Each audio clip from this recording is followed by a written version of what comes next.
this video, I'm going to cover Nietzsche's Ubermensch versus Jung's self. And we're particularly going to be looking at the unification of the opposites. And so I've got most of these kind of ideas from this book I've been reading called Nietzsche and Jung, The Whole Self in the Union of Opposites by Lucy Huskinson. It's a good book. I would probably rate it about 4 out of 5. And the reason for that is it's very informative. It does give good ideas. However, I think it kind of is summarizing Nietzsche and Jung's work through the lens of this concept of the unification of opposites.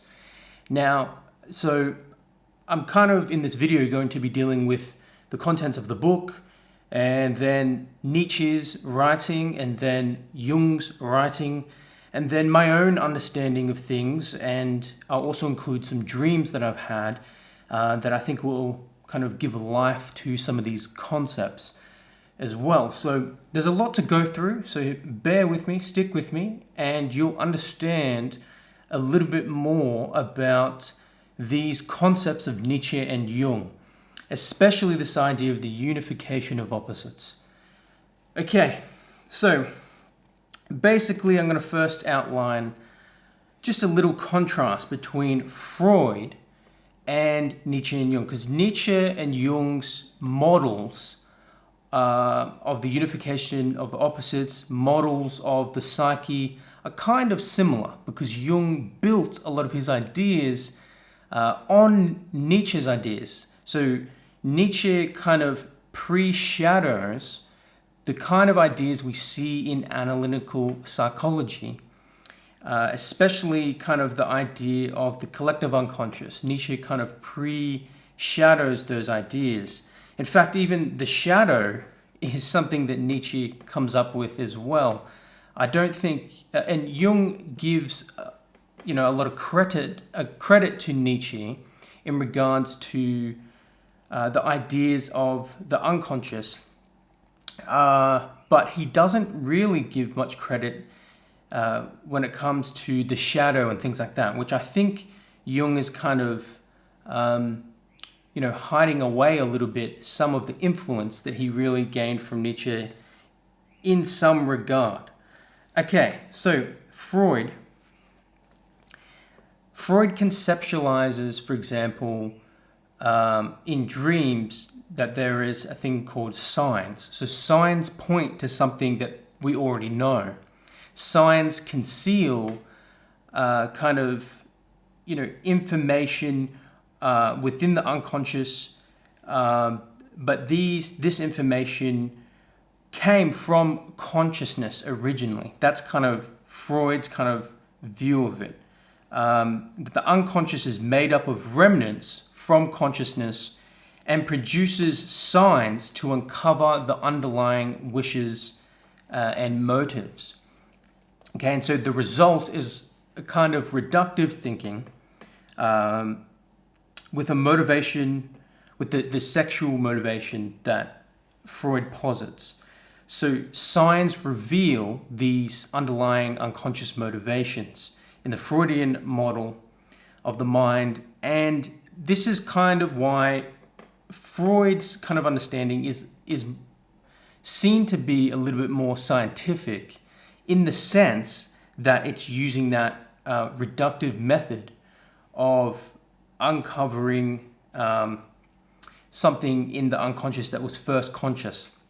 Whereas in Nietzsche and Jung's conceptualization, in their models, they are kind of looking more at that idea of encompassing both the rational and irrational. And that's when the idea of the symbol comes into it. The symbol as opposed to the sign. A symbol is in part conscious and in part unconscious.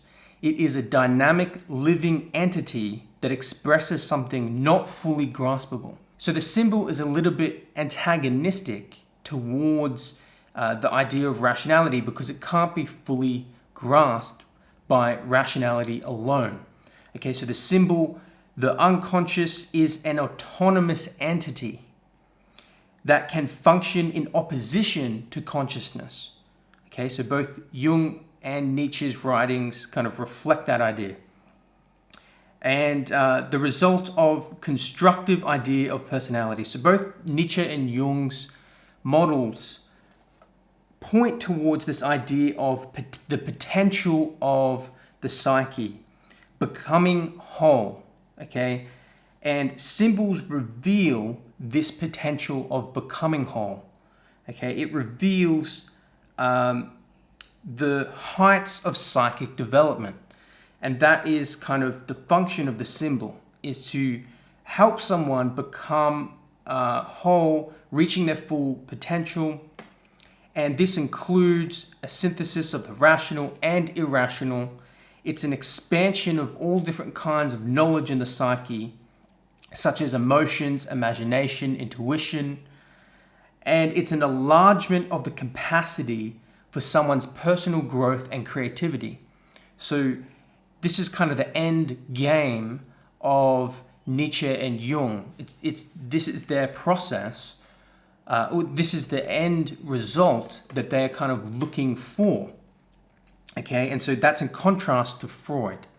All right, and so the goal or the height of human health and potential is the realization of the whole self, the Ubermensch for Nietzsche and the self for Jung.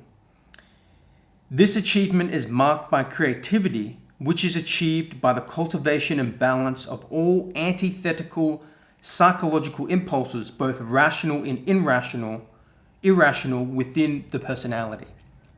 Okay? And so the symbol is a source of creativity that mediates between the opposites, enabling their synthesis. That's Jung's kind of conception.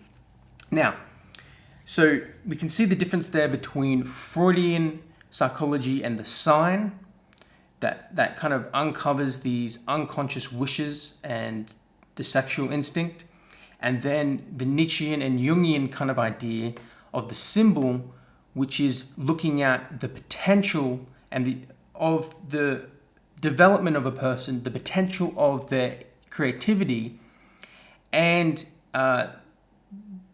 we find that in the symbol, which is reconciling both the rational, irrational, conscious and unconscious, and reconciling these opposites together. Now, I want to say that in this book, when we're looking at Nietzsche's work, there is few and far between, quotes on what the Ubermensch actually is. Okay, so I don't want you to get the wrong idea. That's why I said this book is specifically, in this video, will focus on the unification of opposites within their respective works.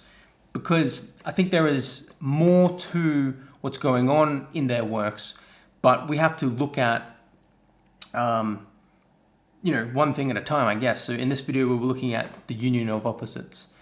Because the self, even in Jung's psychology, encompasses a whole lot of things, you know what I mean? So does the Ubermensch. But Nietzsche didn't really flesh out the idea of the Ubermensch very much. And some scholars believe that he didn't even fully know what the Ubermensch represented, or that it was meant to be like that. It's meant to be something that's not fully disclosed, kind of like Jung's self. It's something that is kind of inexhaustible, that you can't completely comprehend, because it is kind of like the part trying to conceptualize the whole. And that is quite a difficult operation to perform. The Ubermensch is something, obviously, that stands above human beings, and many say that you can't really become the Ubermensch. It is kind of like an ideal. Nonetheless, there are kind of higher types which Nietzsche kind of points to, with a prime example being the writer and poet Goethe. So he is kind of considered to be a higher type by Nietzsche. And so, or someone like Napoleon. And so we can point to kind of ideas of this higher type, or that kind of embody the spirit of the Ubermensch, so to speak. So there's conflicting ideas there, okay? So we'll leave that to the side, but we're going to now focus on these ideas through the lens of the unification of the opposites. So, as I said, Nietzsche and Jung seem to agree a lot on the end game of things, because Jung built his work on Nietzschean thought and kind of expanded it in kind of different directions in a sense. In some way, but in another way, they were aiming at a similar goal. But they differ in the process of how to kind of get to that goal. And so Jung, in this book, Lucy Huskinson basically claims that Jung misinterprets Nietzsche's symbol as a mere conscious construct, as a sign. So Jung is misinterpreting the Ubermensch as being a sign, something that is just consciously constructed and not a symbol. Jung also claims Nietzsche denied the creativity of the symbol and identified himself with the creativity, as coming up with these creative processes and ideas. But the book claims that Jung overlooks obvious passages in Nietzsche's work that immediately overturn Jung's criticism of it. And when you do read through the chapters and you see the passages that Jung left out, I think that Lucy was very much on point there, which is quite interesting. So Nietzsche and Jung have different conceptualizations of where the symbol stands in relation to the interplay of the opposites, and thus how the personality should attempt to harness the energy engendered by the symbol, okay? So this is getting at the crux of it, but then I'm going to go back and go through a few specific things in their works, okay? So I'm just doing the overall view here. So for Jung, the symbol is a third thing that lies outside the opposites, okay? Creativity must come from outside the individual. The whole self is a matter of discovery, all right? But for Nietzsche, the symbol is inherent within the opposites themselves. Creativity is found within the individual. The whole self is a matter of creation. So there we have it. Jung conceptualizes it as a process of discovery, and Nietzsche conceptualizes it as a process of creation. Jung has this idea of the third thing, or the transcendent function, of something that sits outside of the opposites that enables the unification of the opposites. So that thing that sits outside the opposites is a symbol, or is an archetype, okay? And that third thing, Jung says, helps reconcile the psychological opposites. Now, whereas in Nietzsche's work, we more so see that inherent within the opposites themselves is a kind of symbol that unites them. And the creativity is within the individual, within these opposites coming together.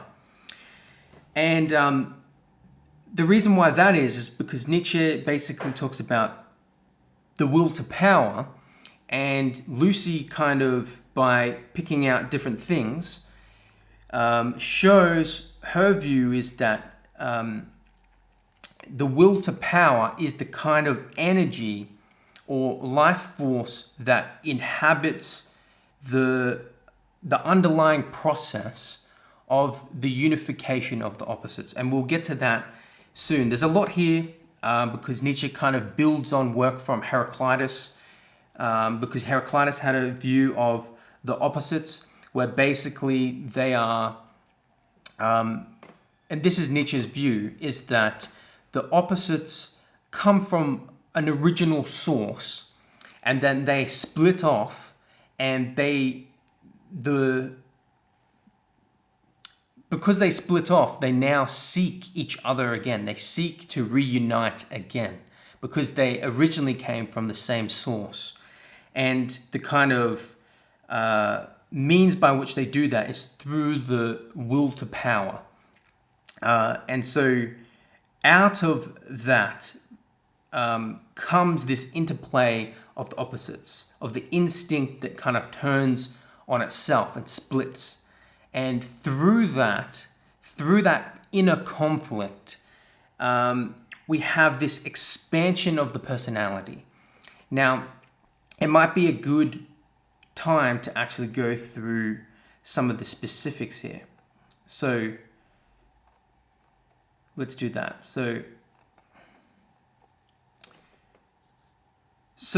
in early Nietzsche, I think it's important to understand that Nietzsche kind of had the idea of the opposites in Nietzsche was metaphysical, aesthetic, and psychological opposites. And then later on, after 1878, he kind of does away with the idea of metaphysical and aesthetic opposites. And he kind of rallies against the idea of opposites because he's rallying against these, metaphysicians. Okay, so he's trying to say these opposites, these metaphysical opposites now are not serving life. These are just kind of constructs that when you actually try to live them out, it means nothing. But Lucy, who wrote this book, kind of shows that Nietzsche holds on to the idea of psychological opposites. So even though he rejects metaphysical opposites, the idea of the metaphysical opposites, he goes on to continue to play with this idea of the psychological opposites and the expansion of personality that comes from that tension and conflict within the personality. Okay, so Nietzsche's ideas progress and change throughout his works. Okay, so but let's just start with some of these things here. What is this? Everlastingly, a given quality contends against itself and separates into opposites. Everlastingly, these opposites seek to reunite. Ordinary people fancy they see something rigid, complete, and permanent. In truth, however, light and dark, bitter and sweet, are attached to each other and interlocked at any given moment like wrestlers of whom sometimes the one, sometimes the other is on top. So that's a quote from Nietzsche, okay? And so it's interesting there's that idea that the opposites are like wrestlers. At one point, one is on top, at another is on top. But you see, they come from the same source originally. A given quality contends against itself and separates into opposites. You see there? And so that's kind of what Nietzsche's conceptualization of how these opposites work. And these are kind of psychological opposites. But this is to do with his earlier work too. So he also kind of had this idea of metaphysical opposites too, that we inherited from, Heraclitus, from Plato, Aristotle. They also talked about opposites as well. Even Kant as well, and Schopenhauer alludes to something similar of the fact of kind of opposites as well. So you can track it throughout. So those philosophers have influenced this later thought in the history of ideas as well. Okay, so that's very interesting. There's another part here. The value of the individual as creator is determined by the intensity of opposition contained within him. Okay, so I think, that's Lucy just talking about Nietzsche's kind of ideas, that the value of the individual, because the work of Nietzsche and Jung is about especially Nietzsche, is about this idea of the freedom of the individual to create, okay? The value of the individual as a creator is determined by the intensity of the oppositions contained within him. Okay, so it's this intensity of conflicting instincts within oneself that enables a person to be more creative, really, and develop their personality. So they're enlarging their capacity of who they are, and they can then create more out of who they are as well. Okay, so then Lucy goes on to say the ideas that strife leads to new and more powerful births, which is a little snippet from what Nietzsche said in The Birth of Tragedy, and that the greatest human achievements arise from the fullest tension of opposites is the underlying theme of The Birth of Tragedy.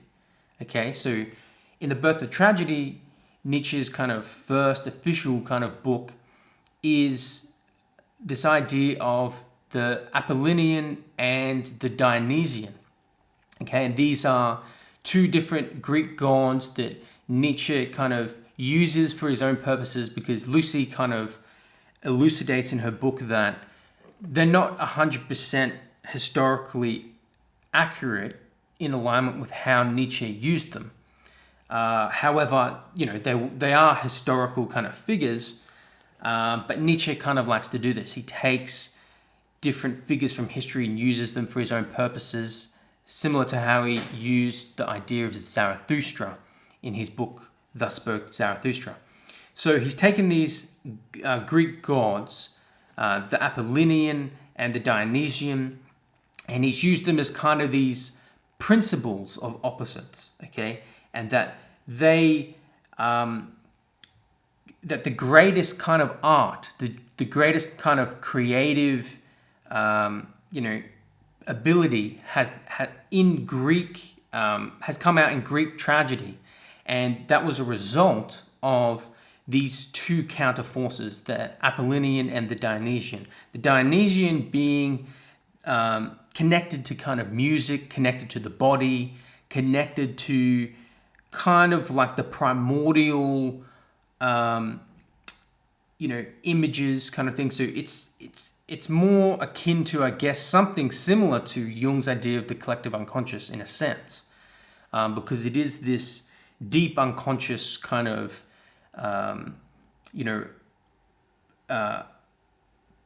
aspect of who we are. And then there is the Apollonian, which is the more rational, more manifested in the arts of poetry and dreams, because it always has a kind of aesthetic to it that protects one from the unruliness of the Dionysian. So the Dionysian is kind of like chaotic, a bit destructive, but it has this kind of vitality and life, this intoxication, whereas the Apollonian is more kind of like the form, the beauty, the form of something, and it kind of contains that and restrains the getting in touch with the Dionysian. Okay, so they work hand in hand, but the Apollonian kind of constrains the Dionysian, but we need the Apollonian to be able to kind of harness as much as we can from the Dionysian. And that is kind of, just a brief summary of kind of how Nietzsche conceptualizes these two opposites interplaying with the idea of the greatest human achievements arise from the fullest tension of the opposites. And these opposites particularly are there to create great art, especially as seen in the Greek art of tragedy, those epic tragedies. What else we got here? The greatest self-mastery would culminate in the maintenance of the Apollonian and Dionysian at their most antagonistic, the most Dionysian energy that the Apollonian can control. You see, so how I described how the Apollonian kind of helps us mediate the energy from the Dionysian, but that's what we're trying to do. We're trying to have this ideas of greatness, this idea of wholeness, this idea of self-mastery, this idea of becoming whole, becoming and developing who you are, this idea of being more creative and creating things. They're all wrapped together with this tension of opposites within oneself. And if you maintain that antagonistic tension between these opposites, out of that energy comes this ability to control and create great things. Okay, and that's kind of what's going on there. Okay, and let's move on here. So this is obviously Lucy still talking with her book. Nietzsche therefore seeks the whole individual. That is a moderated collaboration of the Apollonian and Dionysian instincts with as much Dionysian energy as the Apollonian can harness. He therefore does not value the irrational over the rational, but seeks a unification of the two. You see, so in there's the unification of the rational and irrational, okay, as personified by those two Greek gods. Okay, so let's move on now a little bit here. And so this is after Nietzsche has kind of rejected his previously held notions that opposites are a blend of the aesthetic and metaphysical and psychological. And Lucy kind of points out that he only now keeps the idea of the psychological opposites, and he rejects the metaphysical idea of opposites because it doesn't serve life. So Nietzsche says, I believe that from the presence of opposites and from the feelings they occasion, that the great man, the bow with the greatest tension, develops. And so Nietzsche says that in The Will to Power. And I think that sums up that idea of the Nietzschean process of creativity and becoming great. And I guess leaning towards that idea of the Ubermensch. Okay, so the great man, the bow with the greatest tension. So it's you, it's your psychology has the bow with the greatest tension. It's, so that's what it is. You are the bow with the greatest tension. And so that's interesting. That is Nietzsche's conception of kind of self-development, personal development through that. And that's another thing is through this book, Lucy's book, is a lot of the time she is appealing to passages in The Will to Power. That was a book published after Nietzsche's death. He didn't actually publish that himself. However, it is made up of, kind of passages that Nietzsche had written down from his notes. So it's kind of like a copy of different notes that Nietzsche had. So it's just important to know that so you can kind of separate all these different things, okay? So it says here, Lucy goes on, the greatest being is the one who unites the most antagonistic traits. Nietzsche observes that commonplace beings perish when the multiplicity of elements and the tension of opposites, i.e. the preconditions of the greatness in man, increases. Okay, so kind of common people can't do this. They can't reconcile these opposites together within themselves. They perish. Okay, the Ubermensch must therefore be preconditioned to be able to endure such intentions. In the commonplace being, the tension, the range between the extremes is less.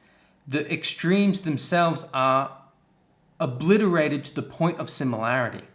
Okay, so regular folk can't actually undergo this process. They can't keep the tension of these two extremes. It is different for the Ubermensch.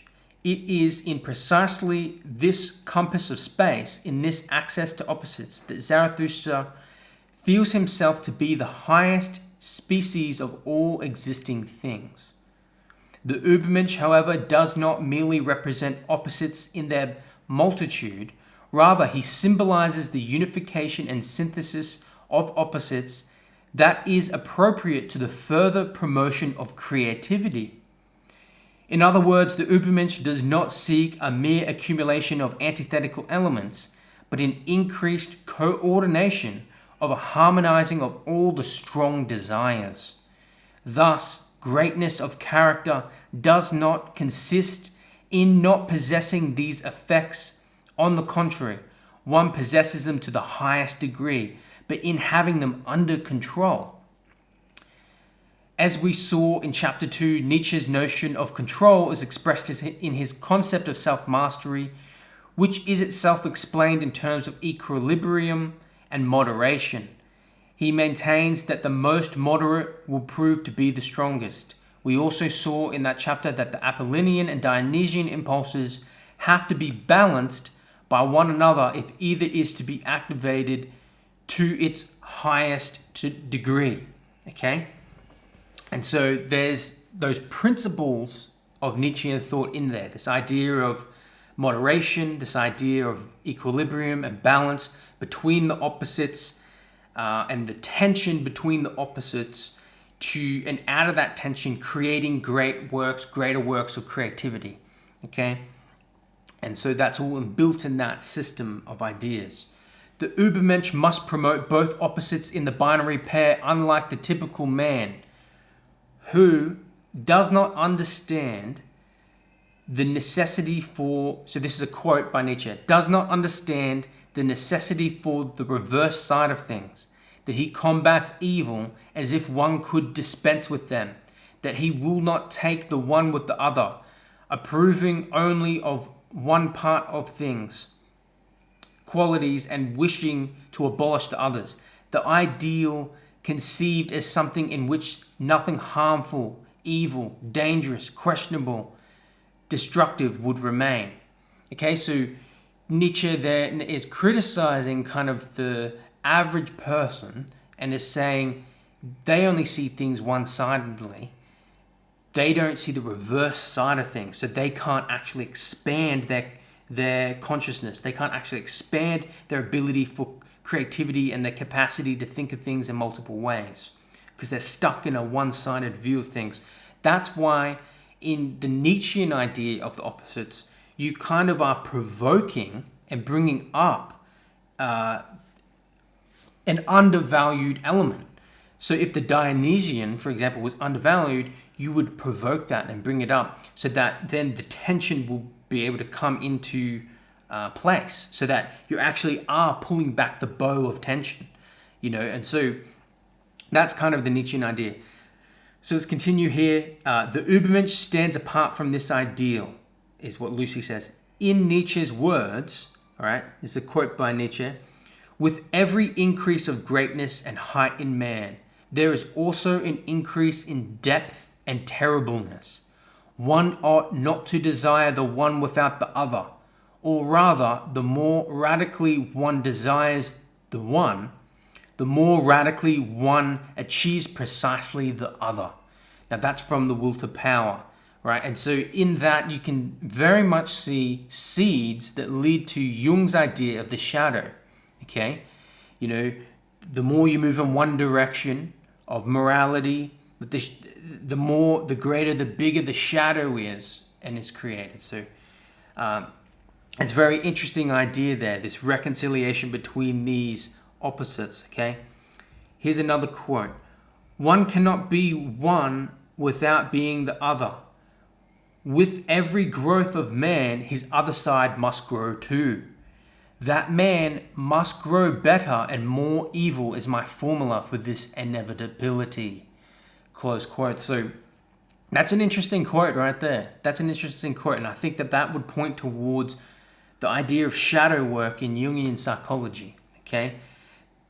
Nietzsche said, and more evil is my formula for this inevitability. That's interesting, right? Because he's with Zarathustra.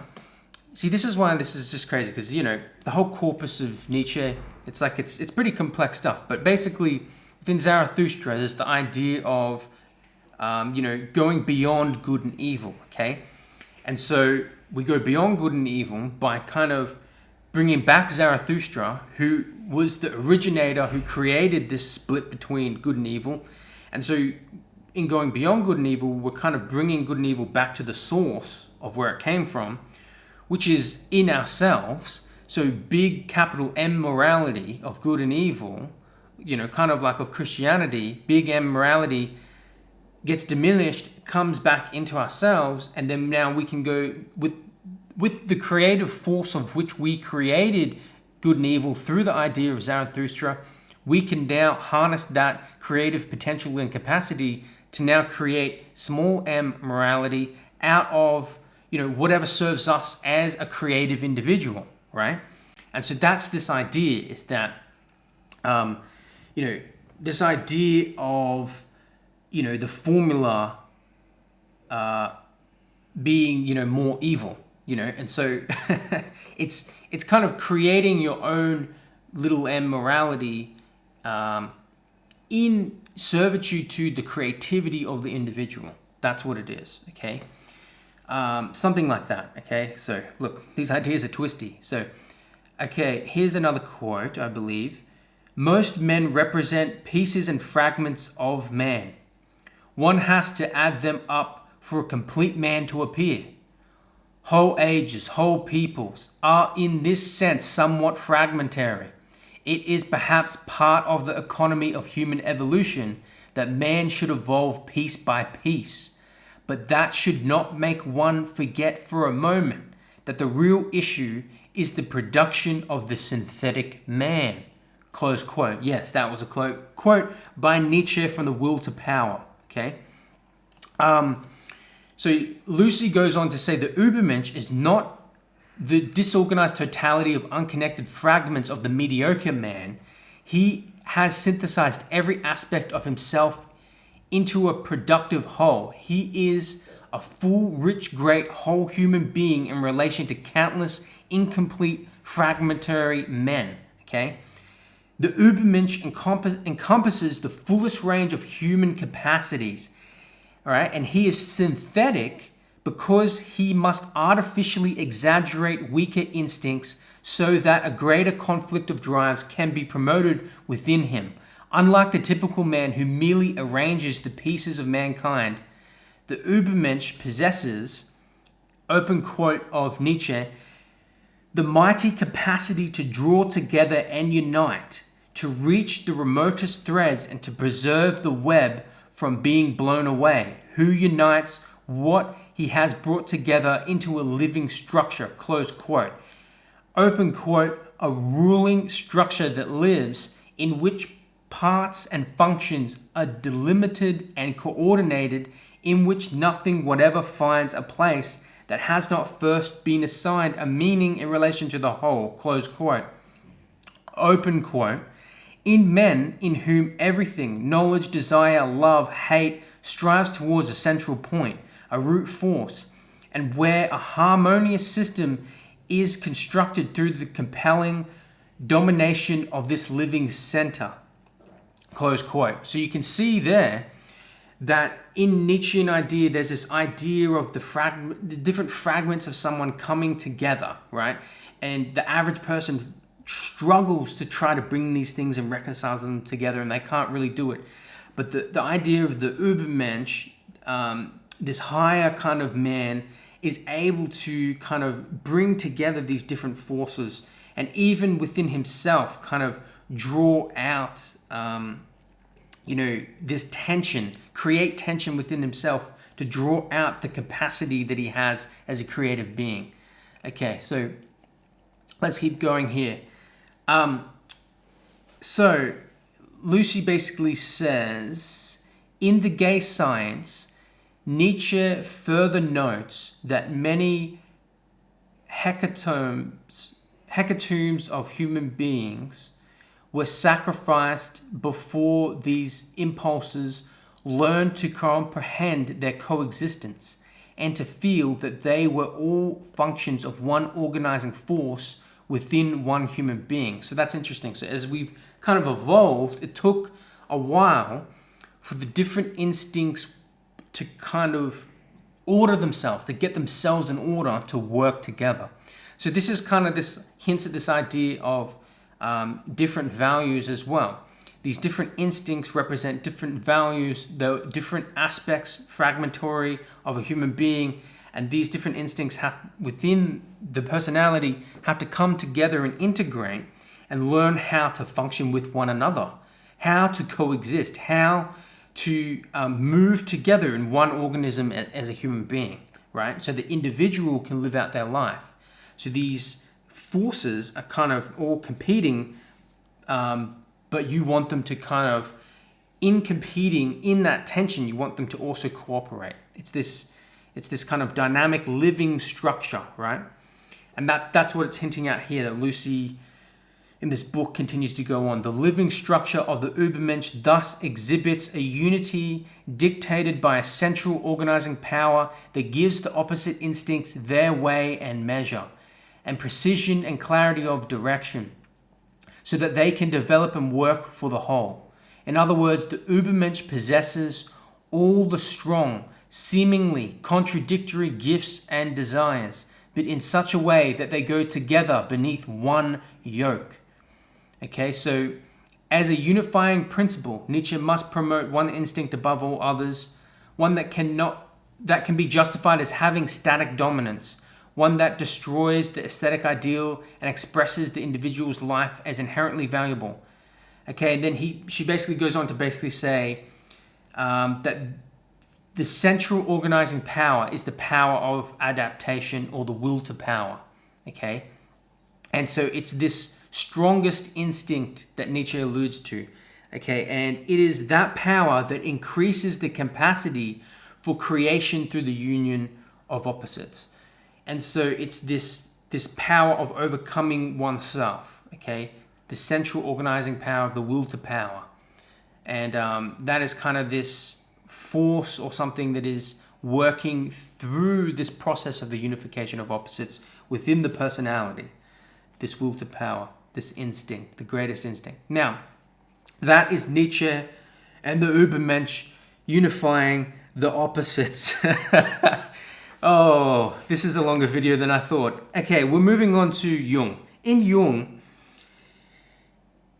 the reason why I went so thorough a little bit through Nietzsche's ideas is because it wasn't as obvious, but with Jung, it's a little bit more obvious. Like anyone who is kind of into Jungian psychology realizes that there is an importance of the unification of opposites. Even with Jung's typology, we've got thinking and feeling, which are opposites, intuition and sensation, extroversion and introversion, and so you've got these opposites. And in my other video that I created, you've got the self, which is the inner world, which is the opposite of the world, which is the objective world that we see.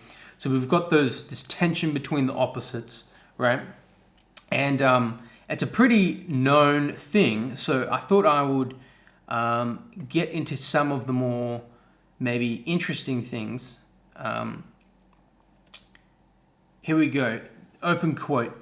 If a union is to take place between opposites, like conscious and unconscious, it will happen in a third thing, which represents not a compromise, but something new. And again, the confrontation of the two positions generates a tension charged with energy and creates a living third thing, a movement out of the suspension between opposites, a living birth that leads to a new level of being, a new situation, close quote. So you can see there, that's the kind of process that Jung says that guides this idea of the unification of the opposites, right? As opposed to the Nietzschean idea of opposites being like wrestlers and the will to power is kind of working through them. They're similar, but they're just slightly different in a sense, right? But in another sense, you can kind of unify them as well, these ideas, because I don't know, they're all a bit fuzzy, you know what I mean? The will to power, the third thing. I mean, they weren't that explicit about what these things fully meant, okay?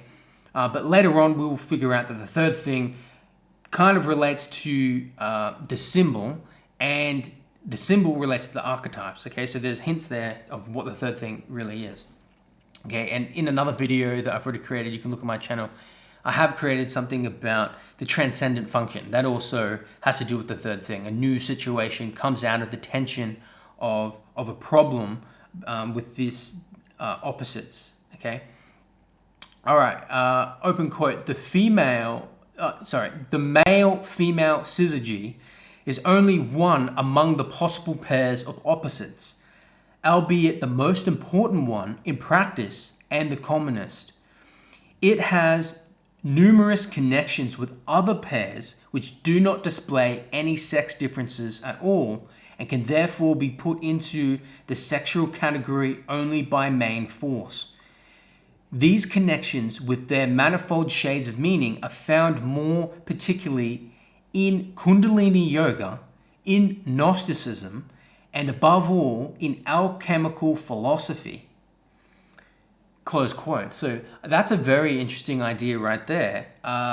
So there we go, Jung talking about the famous idea of the syzygy, which is the anima and animus kind of coming together. And so Jung's basically saying that that is kind of the most common idea of the pair of opposites, right? But then he says, and this is very interesting, I hope you took note of it, okay, it has numerous connections with other pairs, So there's different opposites, okay? Lots of different opposites, all right? And it has numerous connections to it, this idea of the syzygy, right? And where do we find it? We find it in Kundalini Yoga, Gnosticism, and alchemical philosophy. So that's where you find this idea of the opposites. And so these are all psychological. This is the psychological idea of these opposites that we have to reconcile within our psyche that help us kind of go through the stages of growth and development. And so I would be looking into Kundalini Yoga. I am already looking at Gnosticism and alchemy probably later on. It's probably one of the most difficult to understand, but I would like to be looking towards that in the future because I believe that's very interesting, can help us with Jung's understanding of the development of the reconciliation of opposites, okay? All right, open quote. It is a remarkable fact that perhaps the majority of cosmogonic gods are of a bisexual nature. The hermaphrodite means nothing less than a union of the strongest and most striking opposites, close quote. So there you go. So in Nietzsche's work, we're talking about the strongest form of opposites. And Jung is saying one of the symbols is the hermaphrodite. Now, I will read a dream after I've done this section that I had of the hermaphrodite. And it was way before I discovered any of the meaning of the symbology and way before I read any of this. So I think that might actually help us test or understand these different models of Jung and Nietzsche, okay? Of unifying the opposites. So let's move on to the next quote here, open quote. Rather, as we can see from medieval writings, the primordial idea has become a symbol of the creative union of opposites, a uniting symbol in the literal sense. Okay, so that's talking about the symbol of the hermaphrodite, all right? Just so you know. The symbol of the hermaphrodite is what Jung's talking about here.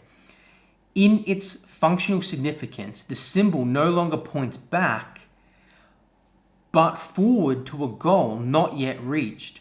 Notwithstanding its monstrosity, the hermaphrodite has gradually turned into a subduer of conflicts and a bringer of healing, and it acquires this meaning in relatively early phases of civilization.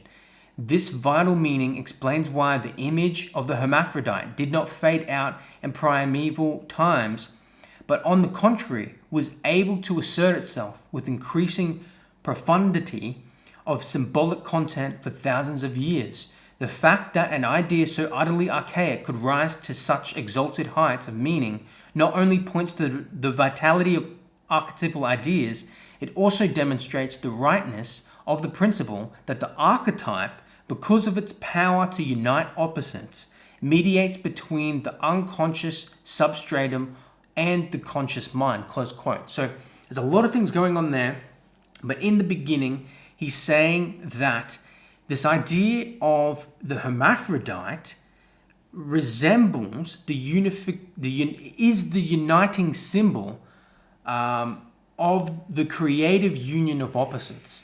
That's what the hermaphrodite represents as a symbol itself. All right, and he basically says that it basically helps someone move forward as well. No longer points back, but forward to a goal not yet reached. All right. So if you read the whole passage before this, Jung says that the hermaphrodite can kind of be seen as going back into the primordial original state. Kind of like how Nietzsche said that there is the opposite spring from an original state, right? So it's kind of like going into that primordial state where everything is one and everything is the same, right? There's no distinction between the opposites. But Jung here is saying that the symbol of the hermaphrodite now, the fact that it's still present even in such a civilization as we have now, even I dreamed of it like a year or so before I even understood this.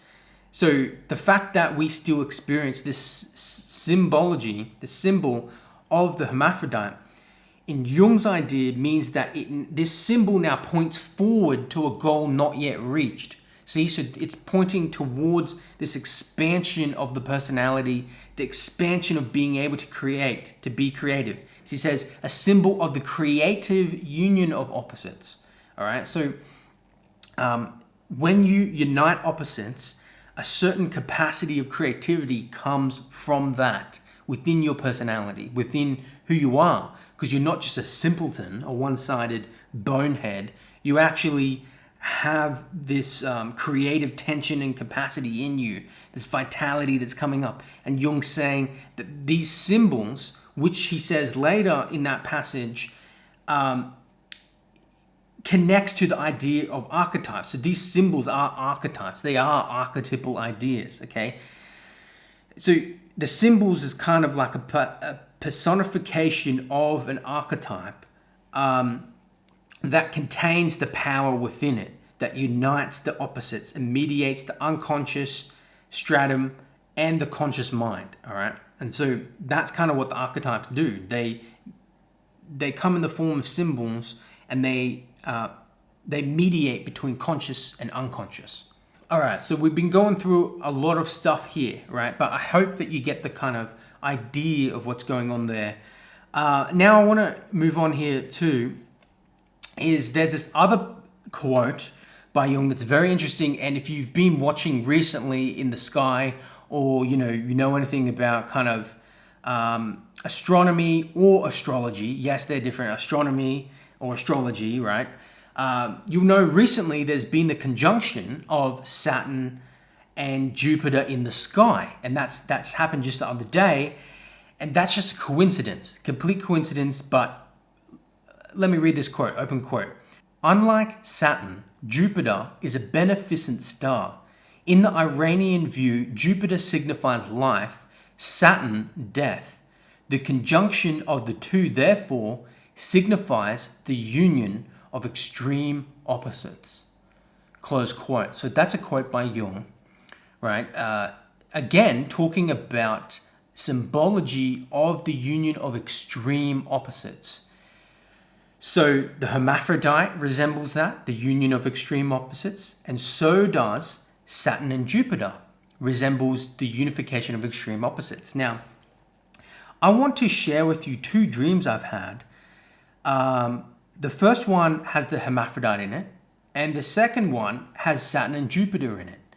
But I didn't know any of this when I dreamed this, okay? So this dream here is from November 20th, 2019. I did not read this book yet, and I did not understand what the hermaphrodite really meant. I heard of the idea of a hermaphrodite. I heard of the idea of the reconciliation of opposites. I didn't think of the hermaphrodite as that. But anyway, here is the dream, okay? Because I want to use this dream to look at the different models in Nietzsche and Jung and see what my dream points to. Because like I said, I didn't really I didn't read this book yet. I didn't think about this idea of the unification of opposites in such a detailed way. So to me, this is the unconscious showing me how, what process goes on in there. So here's the dream, okay? I had these superpowers and I flew over to this Indian corner store shop and I floated into the store. So I was like hovering in the air. I was like floating over there, right? The shopkeeper saw me. So he saw me in the air hovering and I'm just like hovering up there. Okay, the shopkeeper saw me. So I left and went back to where I was hanging out around this building with all these other people. So I was like hiding around this building. I was like, oh no, I don't want them to find me, right? Many of which also had powers. So there's these kind of, I wouldn't call them people, but they were like beings. They kind of looked like, Transformers. You know what I mean? Like, as in, like big robots, kind of. But they weren't really just robots. They were kind of like beings, I guess. They weren't people. I don't know what they were. They weren't human. To me, they kind of remind me of like autonomous beings or something. I don't know. Anyway, the shopkeeper and their family were looking for me, but I made sure they didn't see me. Because I was hovering around there. Like, I don't want them to find me because they were like, look, that guy's floating. As I was sneaking around this building, I came across this boy. So I saw this boy who knew about what was going on. So the boy knew about these kind of autonomous beings that were walking around with these superpowers, okay? And he knew there was like kind of conflict there. Something was going on, right? The boy knew what was going on. I was also in competition with these other people with powers, okay? So there's this conflict, this competition. I grabbed 3 of them, so I grabbed them and threw them into an oven of some sort, okay? So I closed this oven. The oven was also meant to switch their powers, so each of them were given the powers of each other and their own powers taken away. So their own powers were taken away and their powers kind of switched into each other, okay? One of them, more powerful than the others, had their power split across the other 2. So they were weaker than the original unless they came together. 2 of them melded together and became a hermaphrodite as it focused on their genitals rubbing together. Okay, so that's what happened, right? So I threw these 3 beings that had powers into this oven, and the more powerful being gave its power to the other lesser powerful ones, the other two ones, split between them. So that the original power of that one was split between the other 2. Then those other 2 couldn't be as powerful as that original one unless they came together. Then they came together and they became a hermaphrodite. I'm telling you, I did not read that thing by Jung in Ion yet. I had not read that yet at that point of this dream in 2019. I hadn't read that because I've been staying away from kind of I only really read those bits and pieces if the theme, like the reconciliation of the opposites, brought me to this. I typed in hermaphrodite in collected works and found it because I was thinking about the reconciliation of opposites in this dream. I remembered that I have written down. I was able to search for it, but at that point in time, I did not read this, and I didn't, So to me, it's just odd and weird. So let me see this. So the dream if you would look at it, it kind of supports Nietzsche's theory in a sense that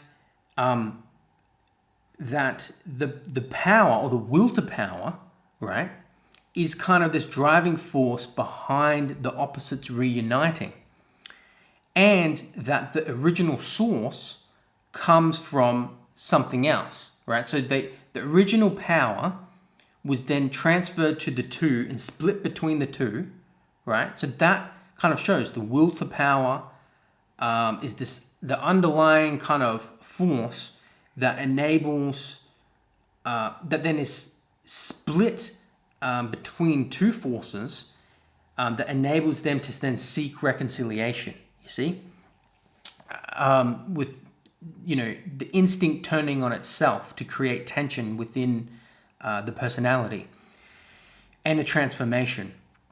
Okay, that kind of suits Nietzsche's idea. Now, the fact that then they reunite and then become the hermaphrodite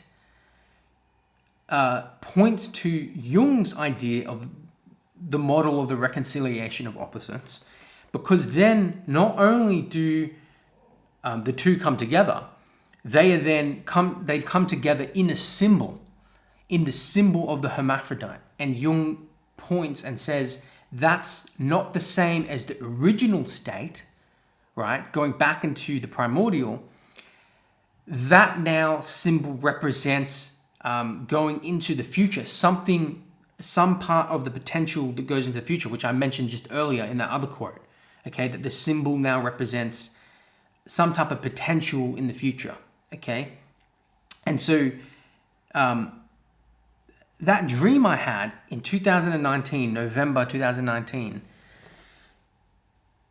the structure of the elements in the dream suit the structure of both kinds of interpretation of Nietzsche and Jung of the reconciliation of opposites, at least symbolically, and the process by which it happens is clearly in both. Anyway, so that's that. And Jung argues that the reason why Nietzsche's reconciliation of the opposites didn't work is because he didn't have the unifying symbol. And that's what Jung believed. And if we go by the dream, maybe that's true. I don't know, because the dream shows that it results in the hermaphrodite. And without the hermaphrodite, would those two come together? I don't know. Would they remain together? I don't know. So it's an interesting thing. Now, here's another dream I had. Actually, I won't read this whole dream because some of it has private contents in it. But all that's important is the symbology of what was in there. So in 2018, October 2018, I had a dream of Saturn and Jupiter rolling through the sky. And then a creature flew down like this blue bird. I threw a disc up in the sky. The blue bird caught it in its beak, and then it became a woman and came down and talked to me. And then there's the rest of the dream, which I think is a bit more personal. But that part is interesting, right? And this is back in 2018. I don't know. I didn't really know much about astrology or anything like that back then. Like, you hear of things. But after I had the dream, I looked it up, and I found this idea of Jupiter and Saturn, the Saturn return. So I was 28 years old. The next year I was turning 29. So I thought that was, after I looked it up, I found that idea of the Saturn return. I thought around 29 years of age, there's this astrological kind of idea of the Saturn return, where Saturn will be in the same position as when you were born, and it's meant to be kind of like this harsh period you go to because you're moving into adulthood or something like that, right? But I had no idea of that quote by Jung that I read out before. Unlike Saturn, Jupiter is a beneficent star. In the Iranian view, Jupiter signifies life, Saturn death. The conjunction of these two therefore signifies the union of extreme opposites. So there it is. So I looked up whatever and found that idea of Saturn, Saturn return or whatever. But that doesn't account for Jupiter being in the dream. But this, what Jung said there, Saturn and Jupiter, signifies the union of extreme opposites. That now accounts for Jupiter and Saturn being in my dream. So whatever's going on there is, the unification of opposites. has been expressed in my dream in 2018. And then again in 2019 with the hermaphrodite. So I thought I'd just share that with you guys because that's, if you're into Jungian psychology or into all this stuff or into my channel, then that's just, you know a little bit about me, but then you also can see that these things pop up in dreams, and so I have like a 10-year dream journal, and all I do is type my dreams into my phone as soon as I wake up so I don't forget them. And the good thing about putting them in your phone in a notes app is now I can search like any term and it will come up with through all my dreams. So the symbology you can look up a symbol throughout all your dreams, really. So that's really interesting. So I thought that was interesting to kind of bring it down to a personal level. All right, we're going to continue here, but this will now wrap up kind of, Jung's model and Nietzsche's model fighting it out. All right, so here we go. So this is kind of Lucy and her book again. According to Jung, the creative person who aspires to Ubermenschlich is a victim. His life is defined by self-destruction. For if you know you are creative and enjoy being creative, you will be crucified afterwards because anybody identified with God will be dismembered. Creativity is an autonomous process of the collective unconscious that cannot be consciously willed. It is discovered, working within the individual. Nietzsche, in identifying the Ubermensch with the capacity to create beyond himself, is criticized by Jung for attempting to make consciousness the overriding source of meaning. His model lacks the essential unconscious compensation which engenders the symbol and appropriates the balance of opposites.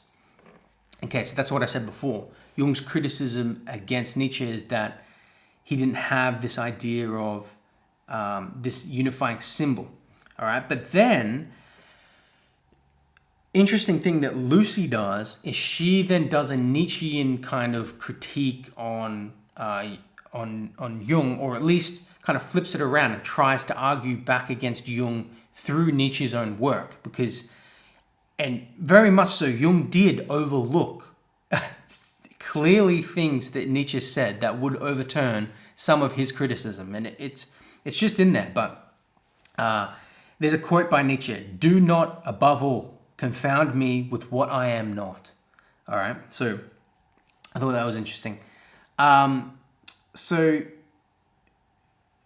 let me read this thing a little bit here.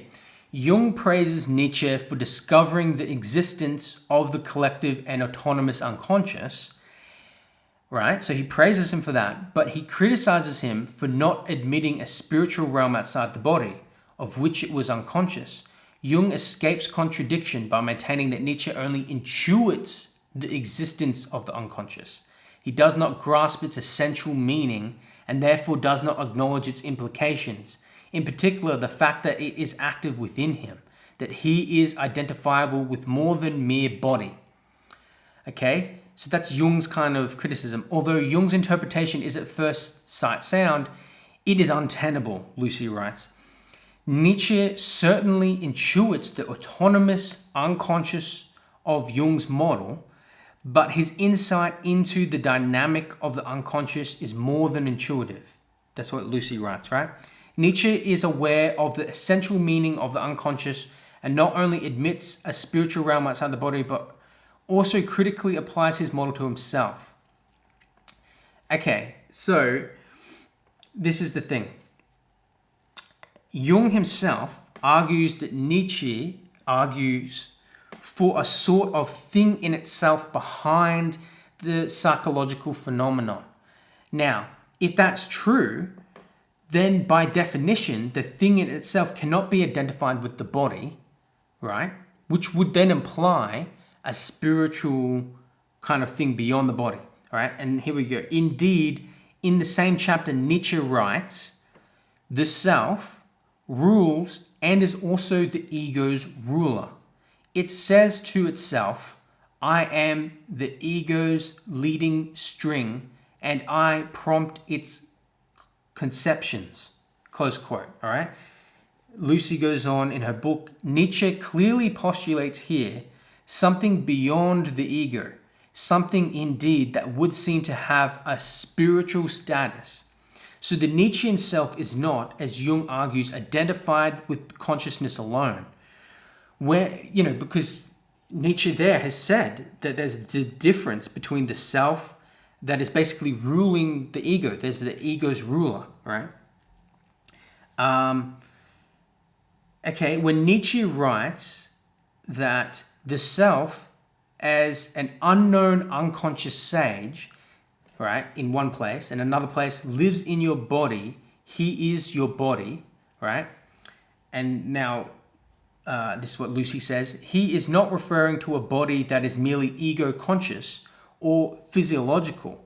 The body for Nietzsche is also unconscious. It contains a spiritual realm that acts upon consciousness. So it's pretty funny because Lucy is right about Jung. Jung is wrong to claim that Nietzsche seeks to overvalue the body by evaluating it to a spiritual level. Rather, Nietzsche's position is similar to Jung's. They both argue for a spiritual realm that is contained within the body and yet separate from it, in line with Nietzsche's claim that the self lives in your body. He is your body. And that the self seeks with the eyes of sense, it listens to with the ears of the spirit. Okay, that's a little quote from Nietzsche. Jung admits that, here's a little quote from Jung, the spirit is the life of the body seen from within, and the body, the outward manifestation of the life of the spirit, the two being really one. All right, so basically Lucy's conclusion here, and I agree, is for both Nietzsche and Jung, the body and the spirit are united in the realization of the self. They are two different and equal ways of expressing the whole self. Okay, so basically, Jung and Nietzsche's work is closer to what Jung advocates for in the first place.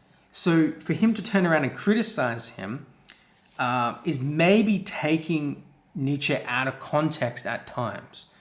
Because really, Nietzsche did have that idea of this autonomous, unconscious aspect of our psychology that was in distinction, that was in kind of conflict with the ego. He had that conception in his idea of how these things work, okay?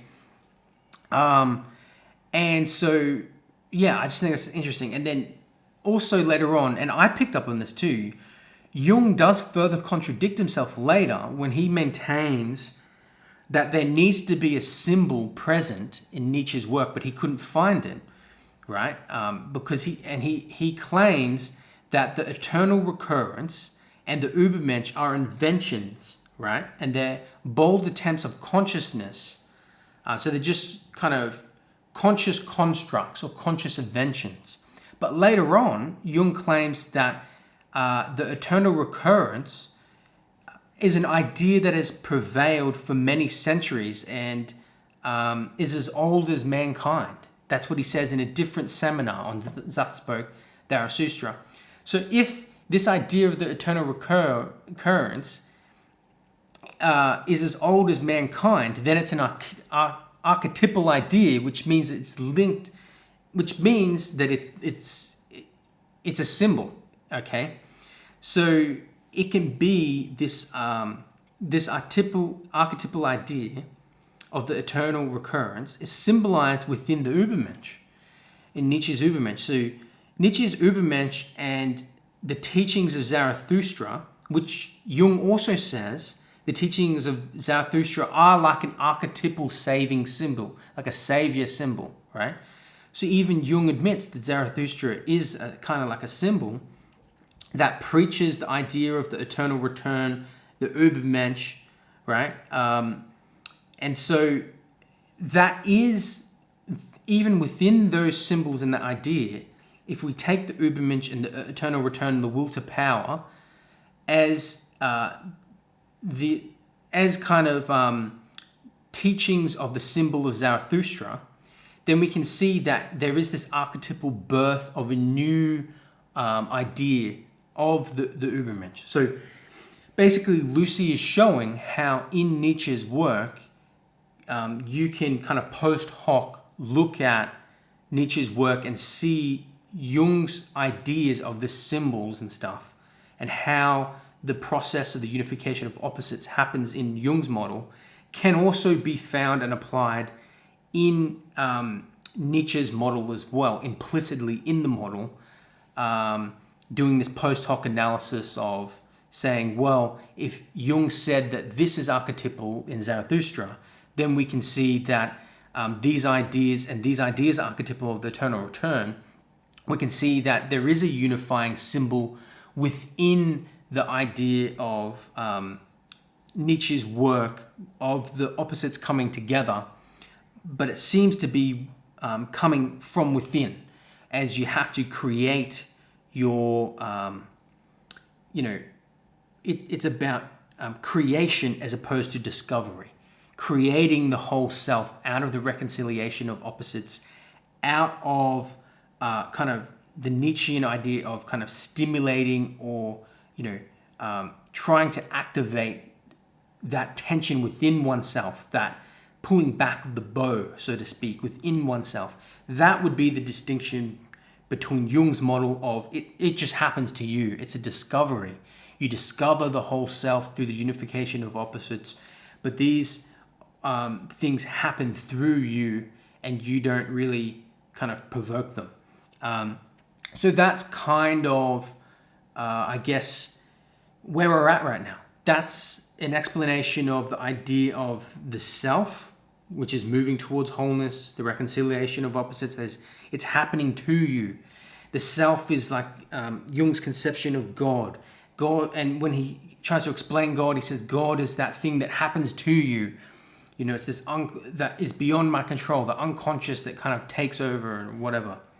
So there's that idea of the self, Jung's self, and then the idea of Nietzsche's Ubermensch, and they both have underneath them this idea of the unification of the opposites. So I hope you guys have enjoyed this very much.